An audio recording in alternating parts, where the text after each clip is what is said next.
dentro de la palabra directriz que tenemos, entramos en este momento, en este mes, desde este domingo, en un énfasis nuevo. Vamos a hablar de Cristo. Durante todo este mes vamos a estar hablando de Cristo. Por eso titulé esta reflexión esta mañana, Hablemos de Cristo. Pero yo noto que la palabra Cristo es un hábito. Nosotros mencionamos permanentemente, tenemos los cristianos, la palabra Cristo en nuestras bocas.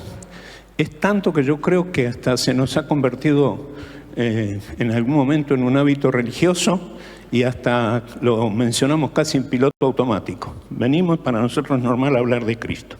Ahora, los hábitos religiosos suelen jugarnos en contra, nos pueden llevar a errores que son simplemente fruto de la falta de información, la falta de investigación o la falta de aprender exactamente todo lo que habría para aprender en esto. Por lo tanto, lo que quiero hacer en esta mañana, en primer lugar, voy a tocar varios temas. Voy a hablar del significado de la palabra Cristo. También quiero hablar en esta mañana, como consecuencia de la palabra Cristo, que está dentro del plan de Dios.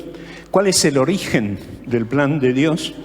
Quisiera además en esta mañana hacer alguna referencia o alguna mención del porqué del sacrificio de Cristo en la cruz. Y finalmente, dos cosas más, hablar del amor que Dios tiene por el hombre y como punto final, hablar del propósito redentor que Dios tiene con todo eso. Pero el primer punto que quiero hablar entonces es el significado de la palabra Cristo. Quiero que tome la reflexión de esta mañana, la quiero hacer a modo de enseñanza. Quiero comenzar diciendo, para los que no saben, que la palabra Cristo no la inauguramos los cristianos. La palabra Cristo no fue una invención del pueblo cristiano. Cristo, la palabra Cristo, viene de la palabra griega Christos, proviene del lenguaje griego antiguo, y la palabra Christos, que nosotros traducimos en castellano como Cristo, significa ungido. La palabra Cristo se usaba para hacer referencia a alguien, ya fuese un rey, un líder importante de una comunidad, que había sido ungido como alguien o por alguien con un rango superior a él y se le había conferido, reconocido atribuciones y autoridad para el uso y en el ejercicio de la función determinada que tenía. Es decir, antes de que Cristo fuese ungido, que Jesús fuese ungido, hubo otros que fueron ungidos, no en un sentido necesariamente religioso. La palabra ungido significa que se le ha conferido autoridad y atribuciones para determinada función. Es decir, se ungía a algunos que eran puestos en autoridad y se les respetaba por haber sido ungidos en esa función. La palabra Cristo no es un nombre, por lo que acabamos de decir. La palabra Cristo es una impartición de un ungimiento sobre alguien en particular. Quiero decir que la palabra Cristo es sinónimo, palabra Cristo en griego, sinónimo de la palabra Mesías en hebreo. Ustedes saben que los judíos esperaban al Mesías, es decir, esperaban al ungido. Por eso es muy importante que nosotros entendamos de qué estamos hablando cuando hablamos de Cristo. Después les voy a explicar por qué fue la conjunción que hicieron los cristianos con este término. En el caso de Jesús,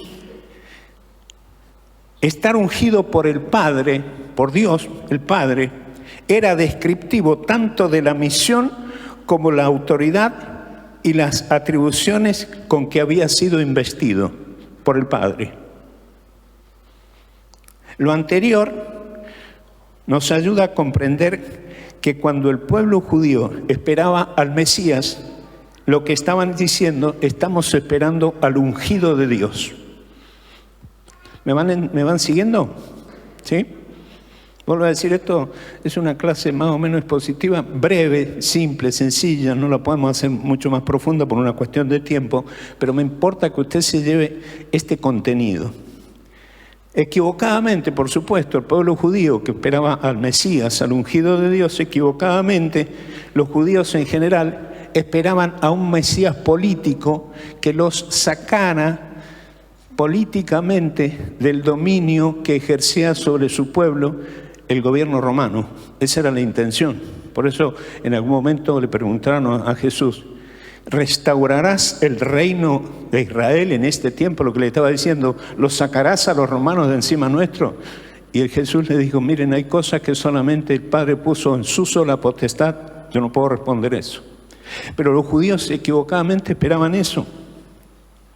Por eso cuando vino Jesús no lo podían reconocer, ellos esperaban un Mesías distinto con todos los honores y no un Mesías que nació en un pesebre.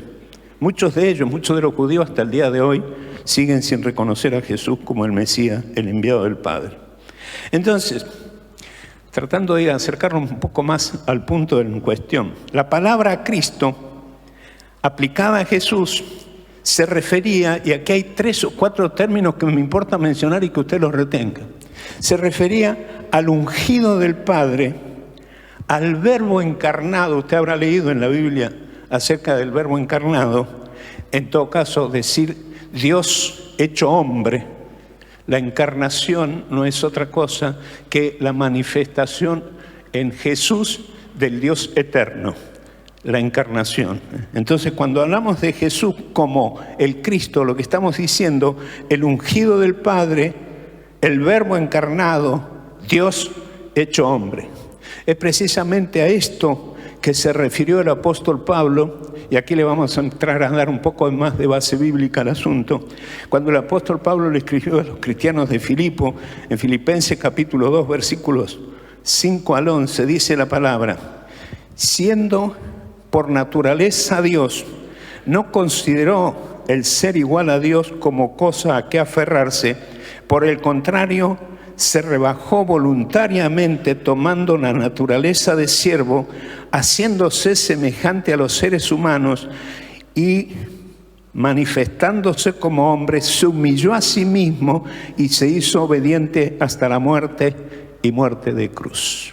Y aquí le vamos encontrando en esta palabra y otros tantos textos bíblicos que podríamos usar, que no nos da el tiempo para tocarlos a todos, en donde vemos precisamente manifestado a Dios en la persona de Jesús hecho hombre. Los cristianos, por otro lado, hicieron una especie de conjunción entre la palabra Jesús, que era el verdadero nombre del que fue a la cruz, Jesús, que también tiene sentido bíblico, ahora lo vamos a ver. Ellos hicieron una conjunción entre la palabra Jesús y la palabra Cristo para terminar llamándolo Jesucristo, en una referencia y un reconocimiento implícito de que Jesús era el Cristo, era el Mesías, era el ungido de Dios, era el Dios encarnado, era el Dios hecho hombre.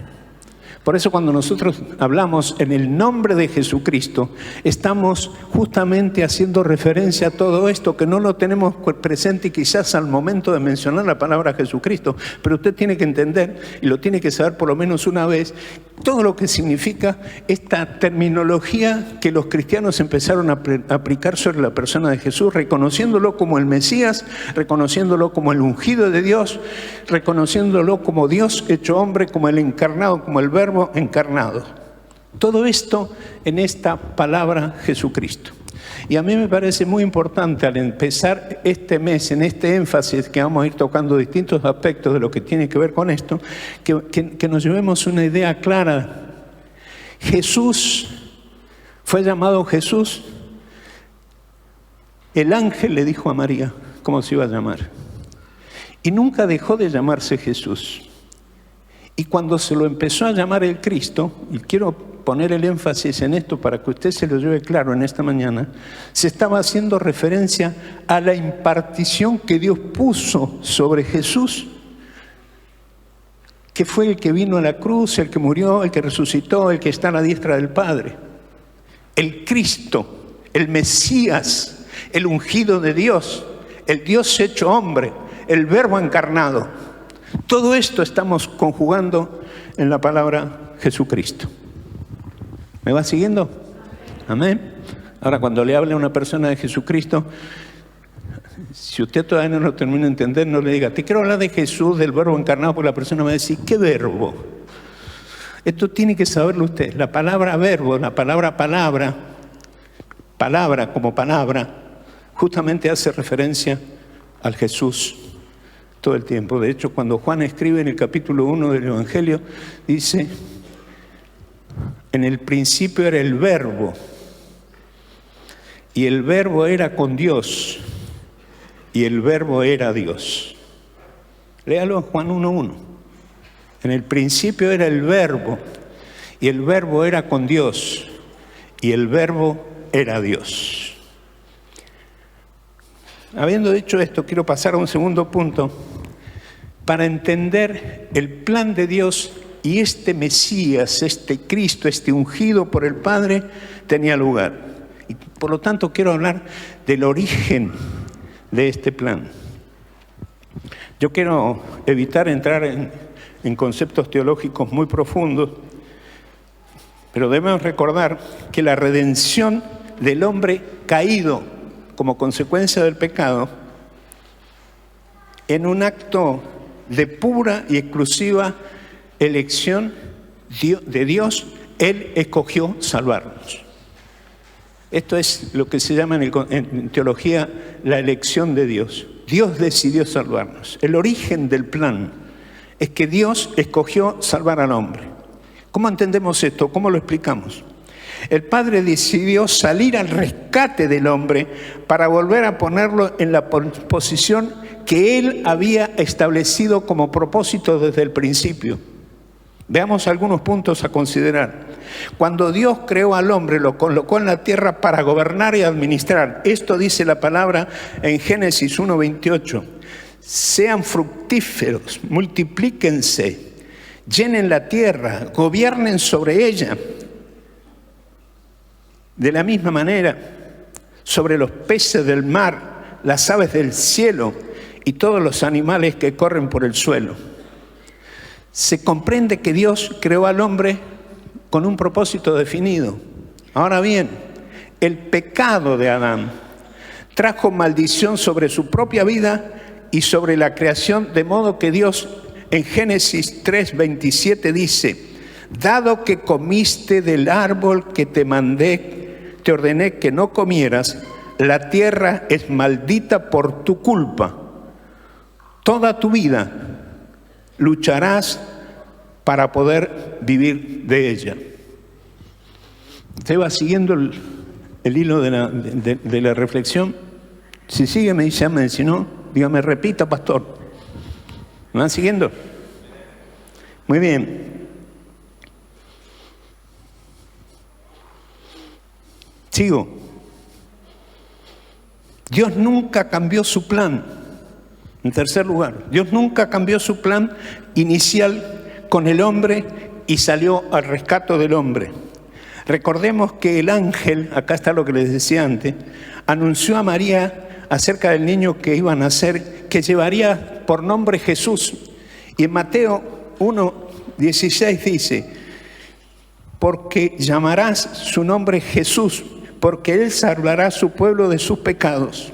Del mismo modo, en su evangelio, Mateo, en el capítulo 1, versículo 16, dice, nació Jesús llamado el Cristo, o reconocido como el Cristo, sería la verdadera traducción.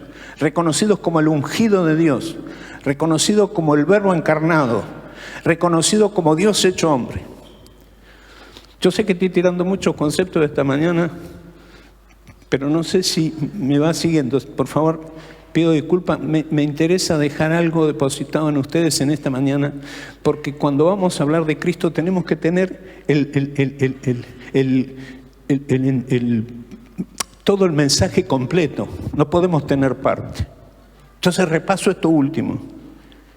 El ángel le dijo a María, te van a hacer un hijo y lo vas a llamar Jesús, porque Él salvará a su pueblo de su pecado. Esto es decir, este es el plan de redención que Dios ideó para volver a rescatar al hombre que había desobedecido, había pecado, había caído en la trampa, pero Dios dice, no lo puedo perder, lo tengo que rescatar, tengo propósito con Él, lo puse para gobernar y para administrar la tierra, de manera que lo tengo que recuperar.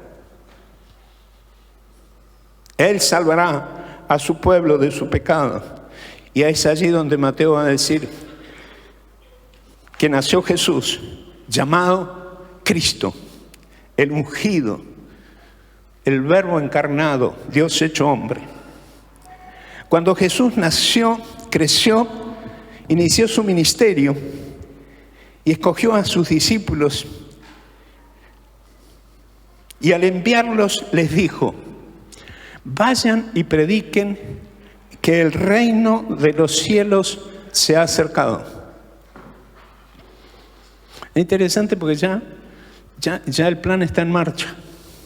El plan de Dios está en marcha. El ungido ya está.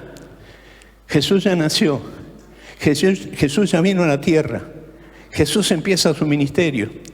Y entonces convoca a algunos para que estén con Él. Yo quiero que nosotros entendamos en algún momento que ser hijos de Dios, que haber sido salvados por el Señor Jesucristo, que haber sido llamados a ser discípulos de Él, tiene un propósito mucho más elevado que venir al culto los días domingos. Ustedes tienen que entender, yo tengo que entender que ser un discípulo de Cristo no es suficiente con que usted se congregue. ¿Qué está diciendo, pastor? Da lo mismo que nos congreguemos. No, usted se tiene que congregar. La Biblia dice, nadie deje de congregarse como algunos tienen por costumbre, y mucho más cuando nos acercamos a los días difíciles. Es necesario congregarnos, nos hace falta, nos necesitamos. Sin embargo, usted tiene que entender que ser un discípulo de Cristo no alcanza con que usted se congregue. Gracias a Dios porque está acá esta mañana y gracias a Dios por lo que hemos creado el hábito de congregarnos. Pero ser un discípulo de Cristo tiene un propósito mayor que lo estableció desde el principio. Gobiernen, fructifiquen, llenen la tierra, gobiernenla, administren bien lo que les he dado. Ese plan no ha cambiado. Que en el Nuevo Testamento no se mencionen las palabras del Antiguo Testamento de esa manera no significa que el plan cambió. Cuando Jesús dice, vayan y anuncien que el reino de los cielos se ha acercado, lo que está diciendo, llegó el Rey. Y si el Rey llegó, el Rey está para gobernar. Pero cuando manda a ser discípulos, se expresa, y luego lo va a decir Jesús, ya lo vamos a leer, se expresa que el gobierno de Dios sobre la tierra, Él lo quiere ejecutar a través de la iglesia llena de discípulos. Hola, ¿están acá?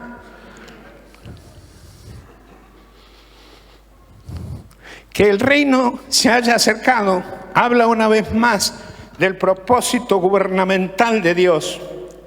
Si el Rey del reino se ha acercado, significa que sigue con su plan de ejercer gobierno. La unción encerrada en la palabra Cristo es unción de autoridad para ejercer su gobierno y hacer saber a todo el mundo que el Padre sigue sentado en el trono y que finalmente, por favor escuche esto, toda la tierra sabrá que Él es el que manda y gobierna. Si usted entendió esto, por favor ayúdenme a alabar al Señor con un aplauso, porque Él es el que manda.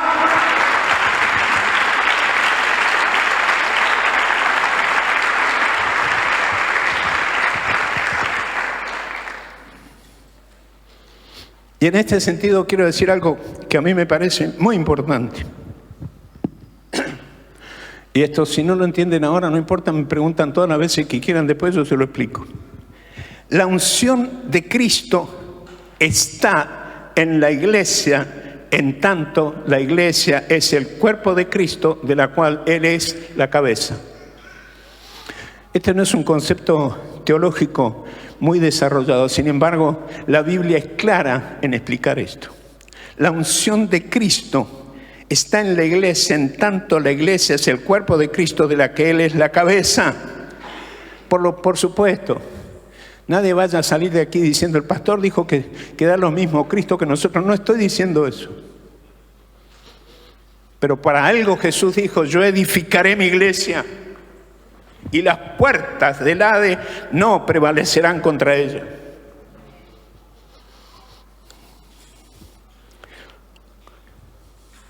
Por lo que podemos afirmar, esta es la expresión quizás más conflictiva, pero verdadera, por lo que podemos afirmar con certeza que la iglesia hoy es Cristo en la tierra. Significa que la iglesia posee la unción dada por el Señor para manifestar y establecer su gobierno en la tierra. Esto nos lleva a decir que ser iglesia es ser portadora de una unción que tiene autoridad para sanar. Aquí se explica esto. La iglesia tiene autoridad para sanar, para liberar, para llevar un mensaje que transforma la vida de las personas. De la misma manera que Jesús, el ungido del Padre, lo hacía cuando anduvo haciendo bienes y sanando toda enfermedad y dolencia de las personas, según registra la Biblia.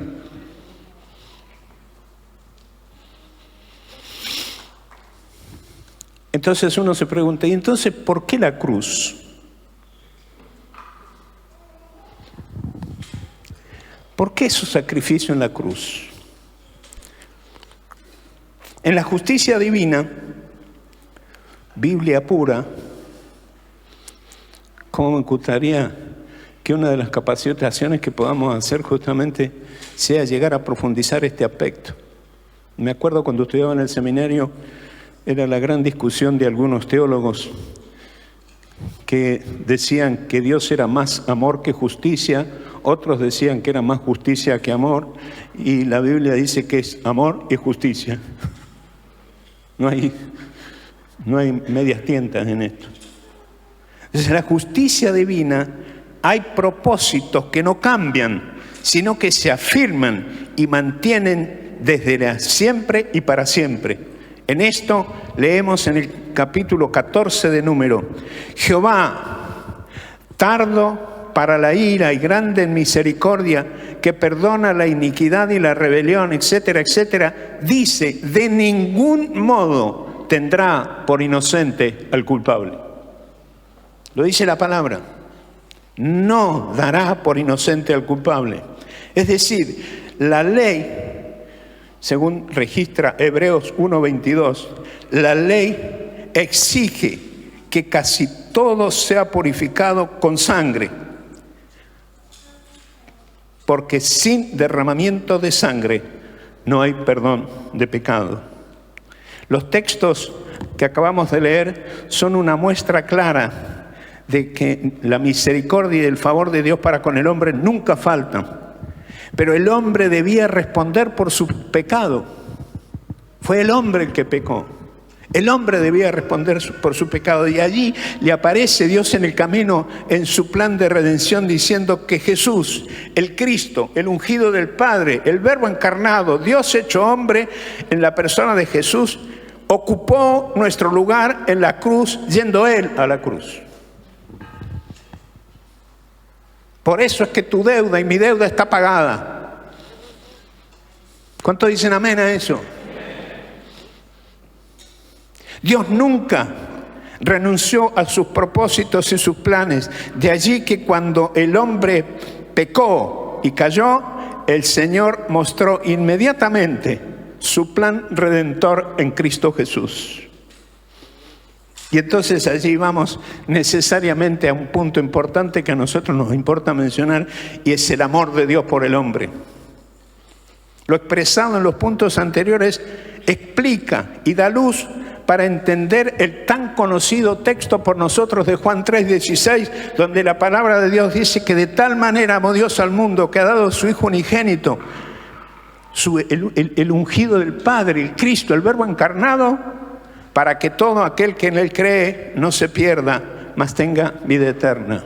Ahora, en este tan resumido y apretado mensaje de Juan 3:16, Pablo no se queda corto y va a dar una explicación quizás más clara para nosotros cuando dice la palabra, perdonen que se me escapó, cuando dice la palabra,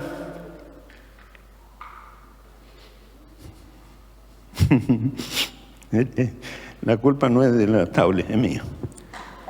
Dice la palabra Pablo explicando, para hacer una descripción más clara del significado del sacrificio de este Cristo, dice, Cristo, Romanos 5, 6 al 8, Cristo, y aquí hago un paréntesis para pedir perdón por tantos textos bíblicos acá, pero es la única manera de explicarlo. Y yo sé que los chicos de multimedia tienen un trabajo enorme conmigo cada vez que predico porque le meto muchos textos bíblicos. Así que pido perdón, pero no tengo otra forma de decirlo. Pablo explica con claridad lo que el Evangelio dice en Juan 3:16. Cuando éramos débiles, a su tiempo murió por los impíos.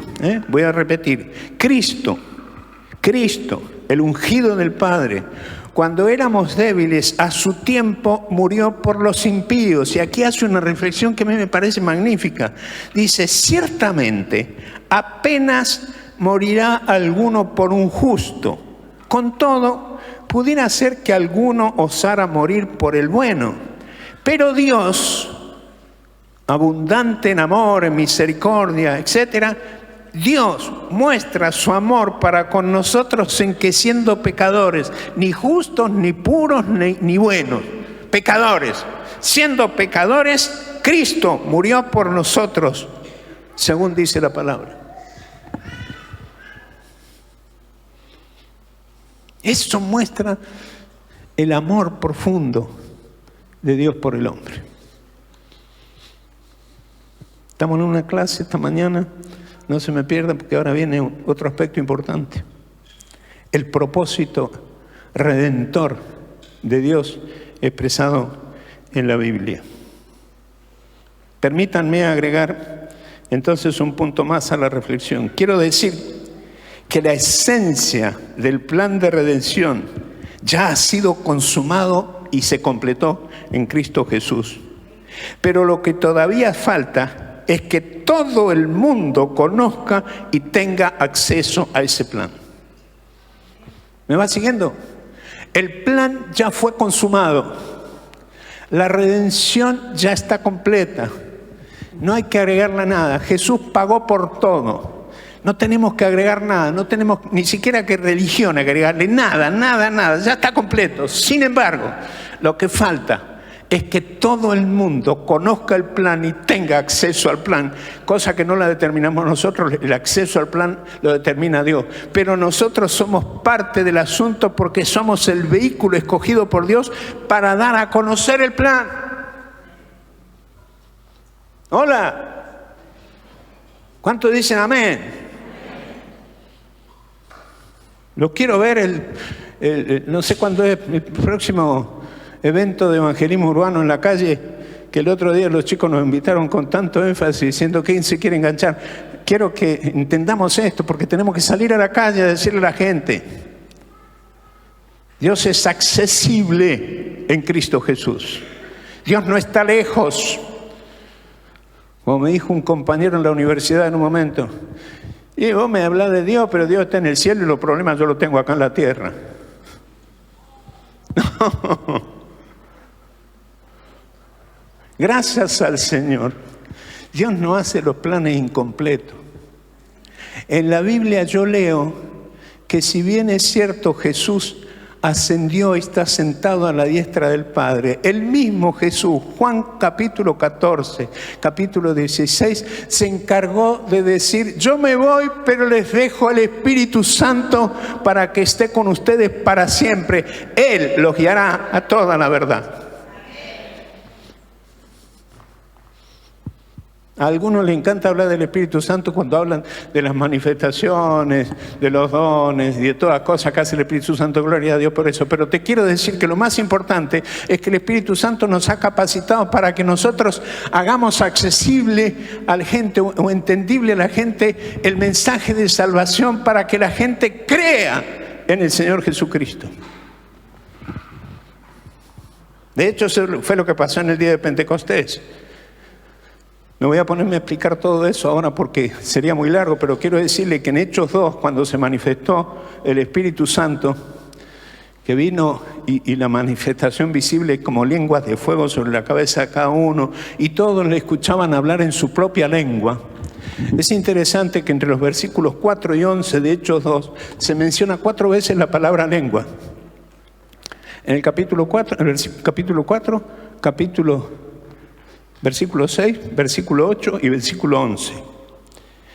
En el versículo 4, 6 y 11, la palabra griega que se usa allí es la palabra glosa, que significa sencillamente lenguaje, idioma. Pero en el versículo 8, donde dice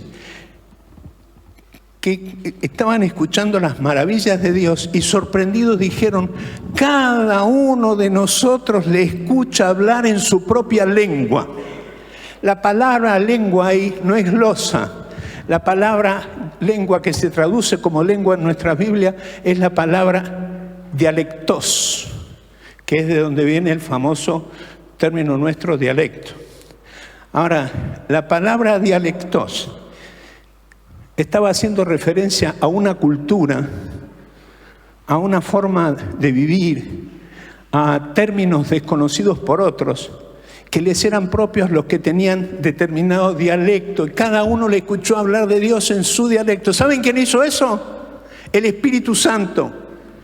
Por eso cuando algunos equivocadamente dicen: el que no habla en lengua no tiene el Espíritu Santo, se equivoca, porque las lenguas del Pentecostés no son las lenguas que hay en 1 Corintios 14, donde dice que el que habla en lenguas habla misterios para Dios y la gente no entiende, por eso hace falta intérpretes o gente con dones de interpretación.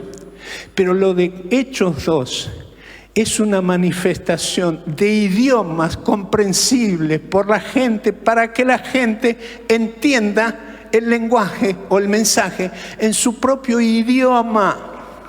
¿Saben quién hizo eso? El Espíritu Santo de Dios.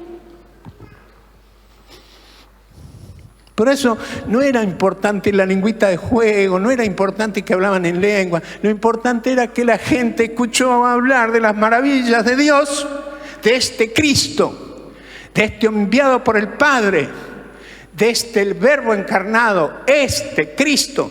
El Espíritu Santo lo hizo visible y comprensible a todas las personas.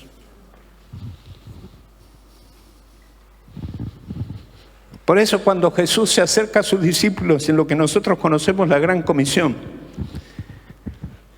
Jesús, el Cristo, el Dios hecho hombre, se acercó y les habló diciendo: toda potestad me es dada en el cielo y en la tierra, por tanto, id y haced discípulos. Diga conmigo, discípulos. Bueno, gracias por estar acá. Diga conmigo, discípulos. Ahora dígalo como para que, bueno, que se entienda. Discípulos. Bien. Los mandó a ser discípulos. Y les dijo, ¿cómo? Bautizándolos en el nombre del Padre, del Hijo y del Espíritu Santo. Pero agrega, enseñándoles a obedecer todas las cosas que les he mandado, y allí agrega la promesa. Escuche esto, escuche esta promesa. Por eso digo que Dios está con nosotros. Y he aquí, yo estoy con ustedes todos los días hasta el fin del mundo. No se ha ido, está con nosotros.